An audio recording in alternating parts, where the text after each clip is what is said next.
¿Qué puede hacer México ante una decisión de los Estados Unidos en su propia casa?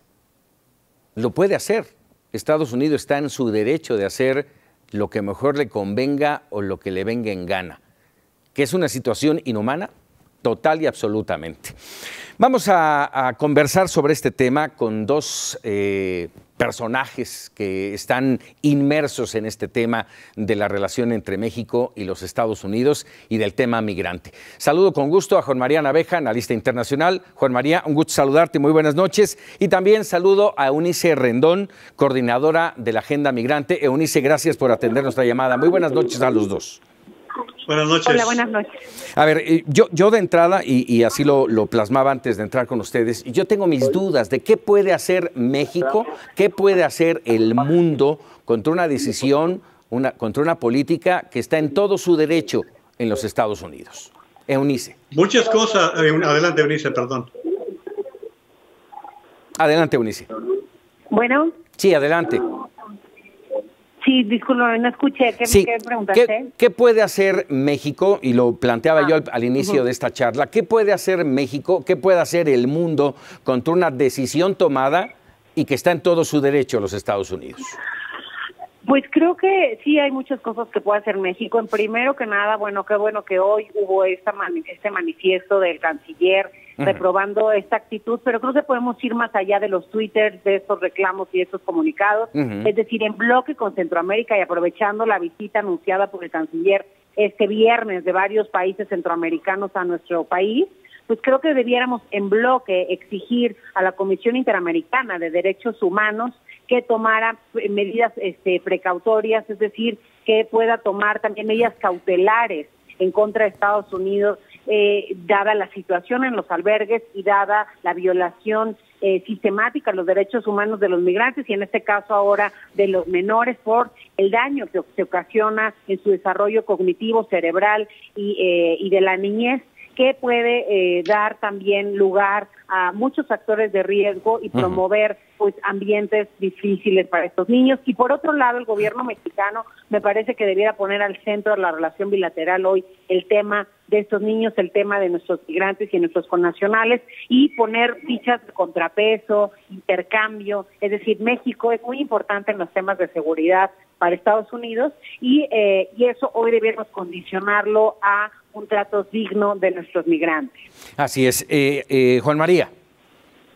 Yo creo que muchas cosas, y casi no escucho a Eunice, pero como conocedora que es del tema, suscribo prácticamente todo lo que dice y creo que podemos hacer muchas cosas, Paco, pero creo que primero hay que poner en contexto esto.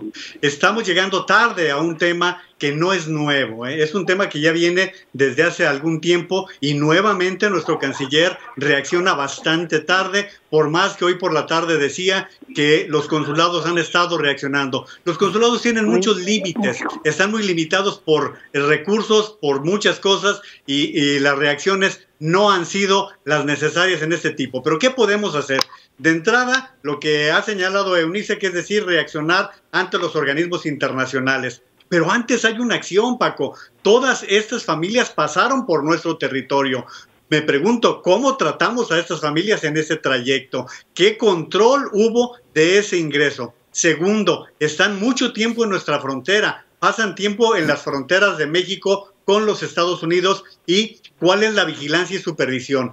Pero lo más importante, ¿qué acciones sí podemos hacer frente a un gobierno hostil? Un gobierno que está violando lo más elemental de los derechos humanos, que es el respeto a la dignidad de las personas. Lo que podemos hacer es responder en las mismas condiciones. México tiene muchos acuerdos que podrían ser una especie de retaliación y que nos ha demostrado la reacción que tuvo la Secretaría de Economía en el caso de los aranceles, que podemos reaccionar en las mismas condiciones, poniendo también algún tipo de barreras para que los Estados Unidos sepan que México también tiene un compromiso con los derechos humanos. Estamos hablando, Paco, de un tema viejo que incluso en el mundo está siendo motivo de separación. El Brexit, la situación que se dio la semana pasada entre Italia y España. Es decir, el problema de los refugiados, El problema de los migrantes, el problema que se está presentando con los mexicanos y los centroamericanos en Estados Unidos no es un problema nuevo. Sí, adelante, Paco. Ahí les cuestiono a los dos. Hablan de los organismos internacionales y yo realmente, no solamente en el caso que ahora nos ocupa, que es la frontera México y Estados Unidos, yo no lo veo actuando, no veo actuando estos organismos internacionales y generando soluciones a los problemas que se generan en todo el mundo. Son la vía, vamos, levantar una nota diplomática, condenar una situación así como lo ha hecho hoy el canciller mexicano. ¿Basta con eso, Eunice? No, pues definitivamente no basta. Por eso creo que es que México tiene que hacer esta exigencia. La misma Comisión Interamericana de Derechos Humanos ya se manifestó en contra del fenómeno. Sin embargo, puede ir más allá, alzar mano de las medidas cautelares que ya mencionaba yo, que están en el reglamento de la Comisión y a través de las cuales puede solicitar a un Estado que adopte dichas medidas, ya sea para evitar la separación familiar y también para mejorar las condiciones que tienen las que tienen estos niños en los albergues. Entonces, por eso creo que se requiere el trabajo en equipo con otros países de Centroamérica, pero también que el gobierno mexicano pues vaya más allá, porque hoy lo que tenemos es un pronunciamiento, creo que un pronunciamiento que llega tarde además, porque este tema hoy es muy visible debido a que se filtraron los videos, las imágenes y los audios, pero es un tema que ya ha venido sucediendo desde hace tiempo. Vimos, por ejemplo, el caso de una menor mexicana, porque aquí también el canciller hablaba de que solo 21 eran mexicanos. Hay que ser un poquito más holísticos en el análisis, es decir, hay muchos niños mexicanos que han quedado en Estados Unidos por la deportación de sus padres a México. Alrededor de 200,000 personas han sido deportadas ya en la era Trump, un poquito más ya considerando los primeros el primer cuatrimestre de 2018, y muchos dejando a sus hijos de aquel lado. Este desarraigo y separación familiar ha sido característico de la época de Trump. Además de ello, pues vemos también a muchos niños separados a la hora de ingresar con sus padres, como vimos en los videos. A mí me ha tocado ver casos en Ciudad Juárez en donde la madre la deportan por ahí y al hijo lo deportan por el lado más alejado para darles una lección, y así es como se los manifiestan. Entonces creo que sí hay una serie de casos que debiéramos llevar a estas instancias, y también lo que te decía, condicionar la ayuda y colaboración que en materia de seguridad hoy hacemos para Estados Unidos a cambio de un trato digno de nuestros migrantes. Nos llamó animales hace 2 semanas, que realmente es un tema que no va a parar a menos que haya medidas mucho más energéticas y mucho más condicionantes. A ver, lo que detona esto, que se detona por un video de las propias autoridades norteamericanas, y lo que detona esto es la separación de las familias, algo que venía ocurriendo, si no tengo mal el dato, desde el 9 de abril que entra en función esta ley de tolerancia cero. Vamos a hacer una cosa, y les pregunto, lo que se recrimina, lo que polemiza este asunto es la separación de las familias. El actuar de los Estados Unidos para evitar la intromisión de ilegales es correcta. Bueno, vayamos por partes. Es correcta porque Estados Unidos tiene derecho a establecer sus leyes migratorias y fijarlas de determinada manera. A lo que no tiene derecho es a pisotear los derechos humanos como entidad universal. Fíjate, Paco, voy a poner ejemplos muy concretos. Lo que tú has dado como cifra, del 5 de mayo al 9 de junio, han separado a 2,342 niños de sus familias.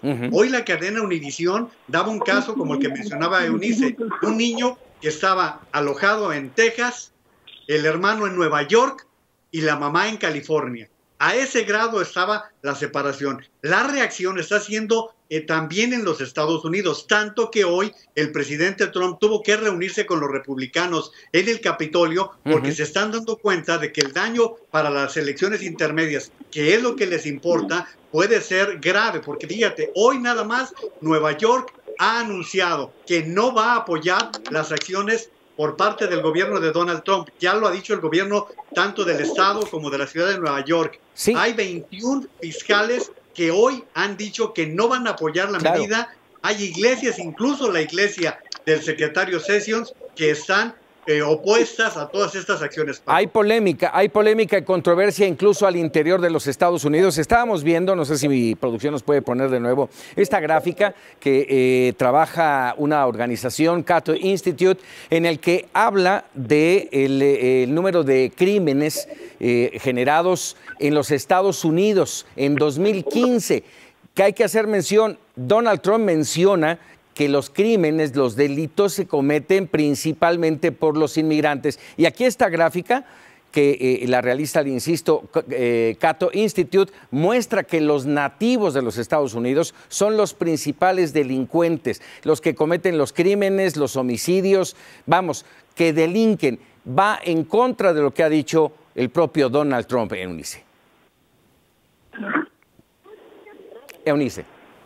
Sí, efectivamente, pues sí va en contra de lo que ha dicho Donald Trump, pero además todo lo que ha dicho Donald Trump de alguna forma pues es fake news, ¿no? Sí. Incluso en el caso mexicano, si nosotros vemos de los 200,000 deportados cada año desde hace ya varios años, solamente el 6% de esos migrantes tienen un delito grave, el resto son faltas administrativas, es haber falsificado algún documento, y eso se ha empeorado con Trump porque se triplicó el número de personas, tan solo durante 2017, se triplicó el número de personas detenidas sin ningún récord criminal, es decir, ya ni siquiera una falta administrativa, es en base al perfil racial de estas personas que están siendo detenidas. Entonces creo que todos estos cambios, estas medidas, estas normativas, esta nueva actitud del ICE, ya veíamos el ICE maltratando a los niños, hemos visto también varios videos filtrados del ICE dejando a gente en la frontera en puntos distintos a los acordados con el gobierno mexicano. De manera unilateral también Estados Unidos decidió hace 3 semanas